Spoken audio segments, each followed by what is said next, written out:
अध्यक्षाच्या वतीने आभार प्रदर्शनासाठी आपल्या समोर उपस्थित झालो आहे। आजच्या कार्यक्रमाचे अध्यक्ष श्री उपविभागीय अधिकारी श्री आशिष बिजवल साहेब,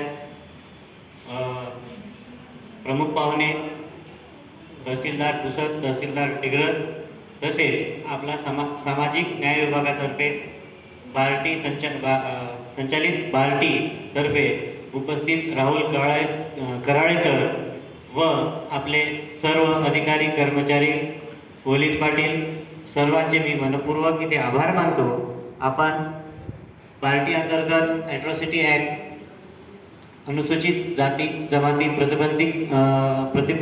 अत्याचारास प्रतिबंध याच्याबद्दलच्या ज्या काही कलमा आणि सुधारणा आपल्यापर्यंत पोहोचल्या आहेत त्या आपण अंगीकृत केलेल्या असेल। आपण गाव पातळीवर काम करताना याचा आपल्याला पुरेसा फायदा होईल आणि आपण या सर्वांसाठी इथे उपस्थित राहिलात त्याच्याबद्दल मी आमचे मनपूर्वक आभार मानतो व अध्यक्षाच्या परवानगीने प्रशिक्षण शिबिर संपले असे जाहीर करतो।